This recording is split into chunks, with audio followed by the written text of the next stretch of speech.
السلام عليكم، ازيكم؟ عاملين ايه؟ يا رب تكونوا بخير وبأحسن حال. يا صباح النشاط والطاقة الإيجابية.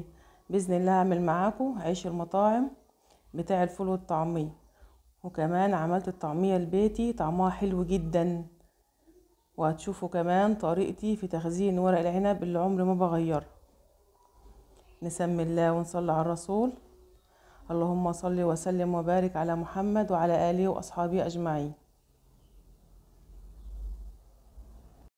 معايا كيلو من الفول المفصص، نقيته كويس جدا وبليته ليلة كاملة. هغسله بقى واشطفه كويس تمام، واحطه في المصفى يصفي المية. معايا بقى نص حزمة من الكرات ونص حزمة من الكزبرة، ماشي. ومعايا 3 فصوص من الثوم وبصلتين متوسطين، او ممكن بصلايه كبير للكيلو الفول. هعملها بقى في المكنه بتاعه الطعميه ديت. لو انت عندك كبه اعملي فيها بالمكنه دي، تبقى غلبه شويه، بتبقى عايزه مجهود. خلاص، لو الخضره بتلاقيها كتيره ما بنحطهاش كلها، لان كتر الخضره بتغمق لون الطعميه. خلاص، وبنعجنها بقى كويس كده وبنقلبها. الكزبره والكرات بيخلي ريحتها وطعمها في منتهى الجمال. بفرمها في المكنه على مرتين، بخلص كل الكميه وبرجع اردها في المكنه تاني. معايا بقى جبت حته كده من العجينه، حطيت عليها معلقه صغيره من الملح ونص معلقه صغيره من الشطه ونص معلقه صغيره من الكمون والكزبره. خلاص كده بقلبهم كويس جدا. وبقيه العجينه طبعا عملتها وحطيت عليها نفس التوابل وحطيتها في الفريزر. ديت بقى اللي انا هعملها معاكم. بقلبها كويس حلو كده. كتر العجين فيها والتقليب ده بيدخل فيها هوا، بيخليها هشه وبتبقى حلو. خلاص كده معايا بقت زي الفل. هحطها بقى في التلاجة. ده بقى كان تاني يوم الصبح هنعمل العيش اللي هو بتاع الفول والطعمية. معايا نص كيلو دقيق او 4 كوبايات من المج الشاي العادي. نص كيلو او تعاير 4 كوبايات من المج الشاي العادي. خلاص، حطيت عليهم معلقة كبيرة من السكر ومعلقة كبيرة من الخميرة وربع معلقة صغيرة من الملح، ونقلبهم كويس. خلاص، معايا بقى كوبايتين من اللبن. لو انت ما عندكيش لبن ممكن تحطي كوباية لبن وكوباية مية، او ممكن لو عندك لبن يكون قاطع، يعني جيتي غليتي لبن وقطع منك ممكن تعجني بيه العيش. خلاص، ما عندكيش اي البان خالص ممكن تعجنيه بمية عادي جدا، بس تابعي معايا الخطوات عشان ينجح معاكي لو انت مبتدئة. خلاص، طبعا بننزل بالسوائل شوية بشوية كده. يا ريت بقى لو انت اول مرة بتشوفي قناتي ومش مشتركة تنوريني باشتراكك وتعملي لايك للفيديو ومشاركة مع اصحابك وحبايبك، وبفرح جدا بتعليقاتكم. خلاص كده حطيت بقى كوبايتين اللبن. الكوبايه التانية كانت ما كانتش مليانه، فكملت، يعني كملت حوالي ربع كوبايه ميه كمان. يعني خد سوائل معايا بالظبط كوبايتين لبن ويجي حوالي 3 معالق بالظبط ميه. خلاص كده.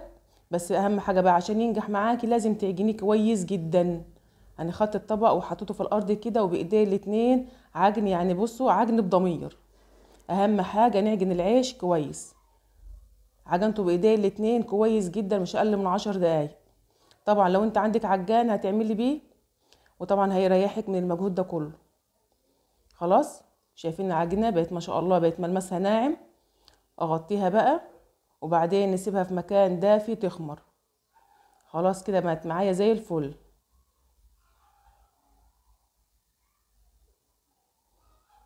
اي كيس نضيف نغطيها وبعدين نغطيها ونحط عليها فوطه ونسيبها في مكان دافي. خلاص كده ما شاء الله بعد ما خمرت اشيل بقى الكيس من عليها ورشه دي بسيطه كده على الصينيه ونكورها.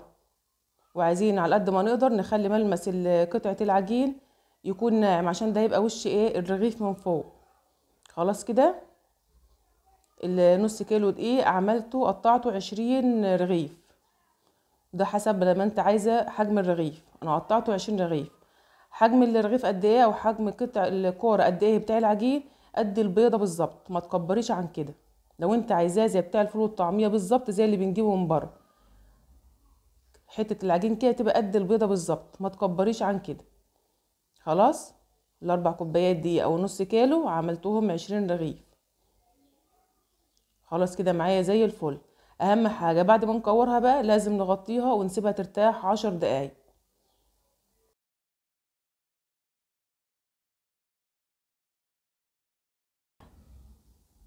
تمام كده. يلا بقى نفرد العيش مع بعض. رشة دي بسيطة جدا على الرخامة او على ترابيزة عندك او على طبلية، المكان المتاح عندك، بس ما نكترش دقيق. خلاص كده، عشان ما شاء الله العجينة مرتاحة معايا بتتفرد على طول. بالنشابة كده وبالراحة بقى على وش الرغيف كده، ولازم نحركه من مكانه عشان ما يلزقش. طب لو هو مشغل معاكي وبيتفرد عادي جدا من غير دقيق، خلاص ماشي، ما تحطيش دقيق. بيلزق معاك على الرخامة او كده، رشة بسيطة جدا على الرخامة من الدقيق، ما تكتريش. وما نخليش طبعا سمك الرغيف يكون رقيق، لازم نخلي سمكه سميك سنة بسيطة جدا علشان خاطر يقب معانا او يتنفخ. خلاص كده، بنخلي سمكه ولا رقيق قوي ولا تخين قوي، زي ما انتوا شفتوا معايا كده. هنعمل برضو كمان واحد او اتنين كده مع بعض عشان تشوفوها، لو انت مبتدئة تعرفي الخطوات بالظبط. ما بفردوش قوي ولا بكبره، عشان انتوا عارفين طبعا زي ما قلت لكم حته العجينه صغيره جدا، يعني قد البيضه الصغيره، ماهيش كبيره، فما بنفردوش قوي. خلاص بيبقى سمكه زي ما انتوا شايفين كده، ما بنرقهاش عن كده. وخطوه مهمه بقى في العيش، بعد ما تفرديه كده لازم تجيبي ملايه وتفرديه عليها وتغطيه وتسيبيه يخمر مش اقل من نص ساعه. دي خطوه مهمه جدا. طب لو انت فردتيه على صينيه هيلزق منك الصينيه، هتعوز دقيق تحت منها وكلام من ده، مش هيبقى الدقيق كويس في قلب العيش. خلاص، الملايه او حته قماشه افضل حاجه للعيش،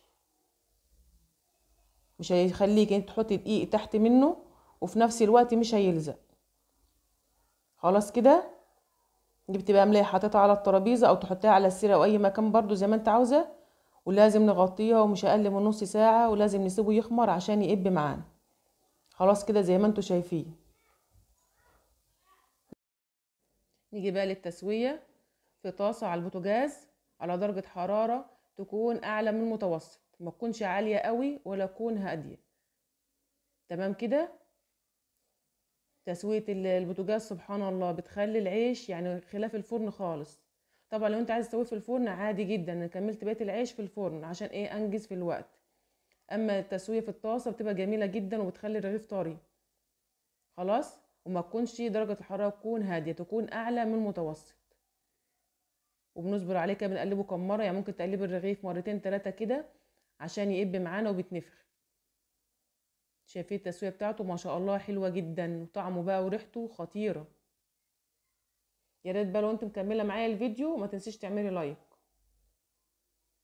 خلاص كده معايا زي الفل. دي بقى كملت بقيه العيش زي ما انا قلت لكم، كملتها في الفرن. لو هتسويها في الفرن حطيها على الصاجه من تحت، وكون درجه الحراره تكون عاليه. هو بيستوي على طول، ما بياخدش اي وقت. ولازم طبعا نولع الشوايه عشان ياخد لون من فوق. خلاص كده ما شاء الله حلو جدا ونتيجته ناجحه 100%. واهم حاجه لازم نغطيه عشان يدنه طري. خلاص كده، اول ما بنسويه بنغطيه عشان يدنه طري. شايفين قلبه من جوه بجد حلو جدا. ده طبعا زي ما قلت لكم كنت عاملاه الصبح، والعجينه كنت عاملاها من بالليل وحطاها في التلاجة.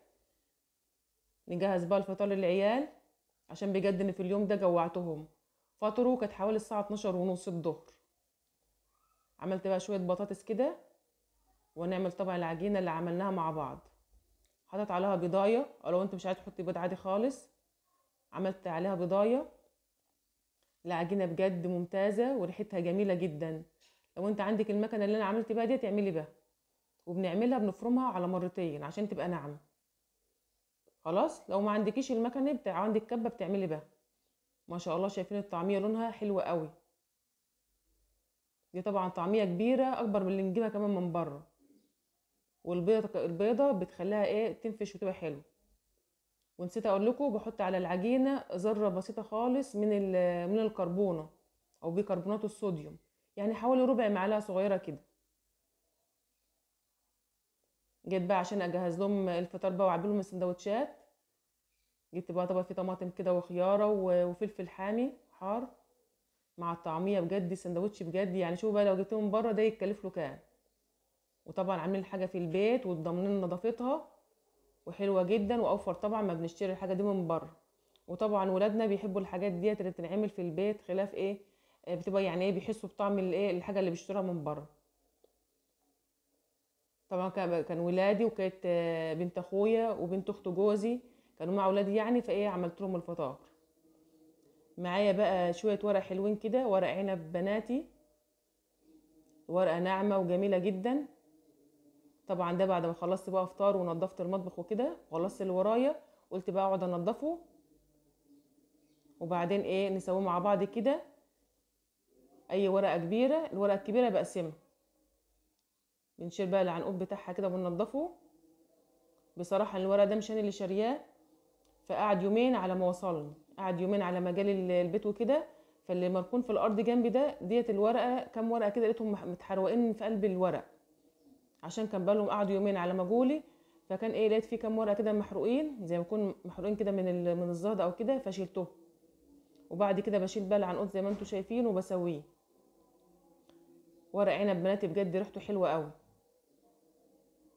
اهم حاجه بقى نسويه وننضفه حلو. الورقه الكبيره بقسمها. تيجي تشتري ورق العنب ما تجيبيش الورقه الخشنه، حاولي على قد ما تقدري ما تجيبيش الورقه الخشنه. شايفين الورقه الكبيره بقسمها. ربنا يقويني بقى على الكميه دي وخلصها. طبعا ولادي ايه ما كانوش فاضيين، كانوا في الدروس وقتها، ما حدش يعني ايه عمل معايا، انا اتدبست فيه لوحدي.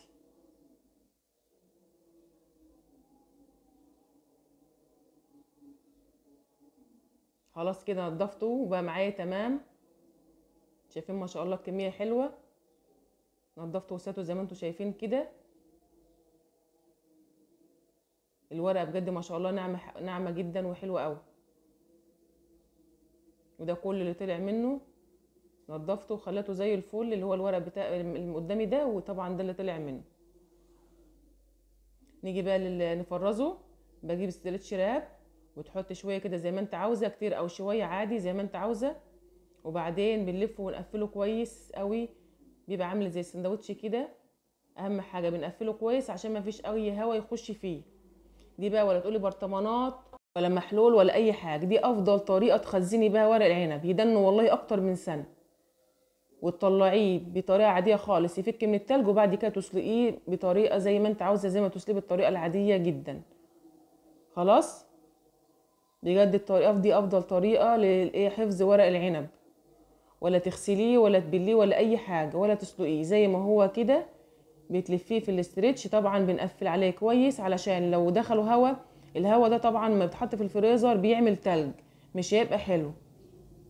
بتجيبي ورقه الاسترتش راب ديت، يعني هي مش غاليه، دي عندي كنت جايباها حوالي ب 24 جنيه، عندي بقالها كتير قوي.